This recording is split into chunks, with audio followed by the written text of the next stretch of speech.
दोस्तों, आज हम आपको बताने जा रहे हैं कि जीवन में कितनी भी मुसीबत आए, कितने भी संघर्ष आए जीवन में, लेकिन आपको कभी भी झुकना नहीं है। बस अपने लक्ष्य की प्राप्ति की ओर निरंतर बढ़ते रहना है। आपको अपनी आखिरी सांस लगा देनी है अपने लक्ष्य की प्राप्ति के लिए। दोस्तों, आजकल हम देखते हैं कि लोग एक ही बार या दो बार असफल हो जाने के बाद अपने लक्ष्य को छोड़ देते हैं और किसी और लक्ष्य की प्राप्ति के लिए अपने उस बनाए हुए लक्ष्य को छोड़ देते हैं। दोस्तों, आज हम आपको इसी के आधार पर चाणक्य और चंद्रगुप्त मौर्य के लक्ष्य की प्राप्ति को ही बताने जा रहे हैं। दोस्तों, बात उस समय की है जब चाणक्य और चंद्रगुप्त मौर्य मिलकर मगध पर बैठे क्रूर राजा धनानंद को हटाना चाहते थे। उस समय मगध का राजा नंद वंश का धनानंद था, जो कि बहुत शक्तिशाली था और कहा जाता है कि उनकी कीर्ति ऐसी थी कि उनके यश के आगे अलेक्जेंडर द ग्रेट ही वापस लौट गए थे।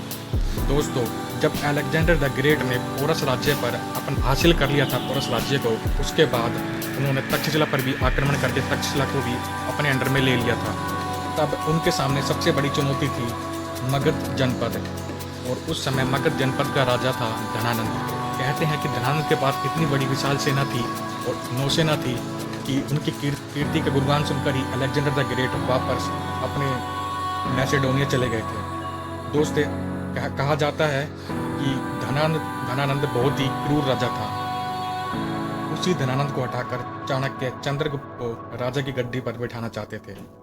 इसके लिए उन्होंने अपनी एक सेना भी बनाई थी और चाणक्य ने ओसाका जनपद, जो कि मगध के बाद दूसरा सबसे बड़ा शक्तिशाली जनपद था, उनके साथ मिलकर मगध जनपद पर हमला भी कर दिया और धनानंद को हटाने के काफ़ी निकट भी थे। लेकिन ओसाका जनपद के राजा द्वारा तभी उन्हें धोखा दे दिया जाता है, जिसके कारण चाणक्य और चंद्रगुप्त को अपनी सेना समेत तक्षशिला की ओर भागना पड़ता है। उस समय तक्षशिला पर अलेक्जेंडर के सेनापति सेल्यूकस और राजा अम्बिराज का शासन था।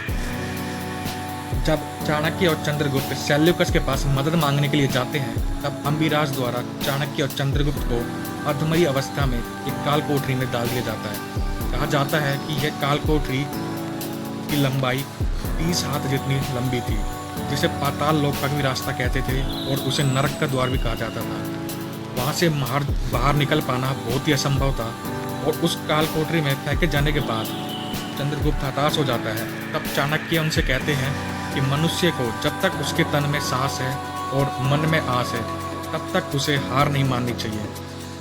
और उसके बाद चंद्रगुप्त द्वारा भी उस कोठरी से बाहर निकलने के कई प्रयास किए जाते हैं, लेकिन 30 हाथ जितनी लंबाई होने के कारण भी चंद्रगुप्त उसमें कई बार विफल हुए और कहा जाता है कि महीनों तक प्रयास करने के बाद भी वह उनसे बाहर नहीं निकल पाए। जब सभी प्रयास विफल हो रहे थे और ऐसे कई दिन ही व्यतीत हो जाते हैं जब वो उन्हीं काल कोठरी के अंदर बंद थे, जब कई दिनों बाद कहीं से उस काल कोठरी में एक वट वृक्ष, जिसे बरगद का वृक्ष भी कहा जाता है, का एक बीज ऊपर से गिरकर उस कोठरी में आ जाता है। उसके बाद चाणक्य द्वारा उस बीज को उसी काल कोठरी में बो देने के लिए कहा जाता है और चाणक्य द्वारा उस बीज को उसी काल कोठरी में बो दिया जाता है और उस बीज को वृक्ष तक बनने के लिए सब अपनी आस रखते हैं। कहते हैं कि उस समय चंद्रगुप्त, चाणक्य और अन्य एवं सभी व्यक्ति जो उस समय उस काल कोठरी में बंद थे, वे अपने स्वयं पीने का पानी भी उस वृक्ष में डाल दिया करते थे,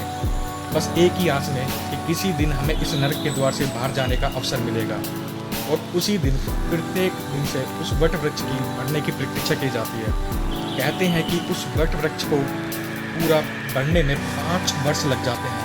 तत्पश्चात जब वह वृक्ष बड़ा हो जाता है और उसकी शाखाएं पूरी काल कोठरी में फैल जाती है, उसके बाद चाणक्य, चंद्रगुप्त और बाकी सभी व्यक्ति उस नरक के द्वार से बाहर आते हैं और 5 वर्ष में पहली बार सभी व्यक्तियों ने प्रकृति की शुद्ध हवा ली थी। दोस्तों, अगर तन में सांस और जीवन में आस है तो कोई भी लक्ष्य बड़ा नहीं होता है। बस आपको अपने लक्ष्य की ओर निरंतर बढ़ते रहना है।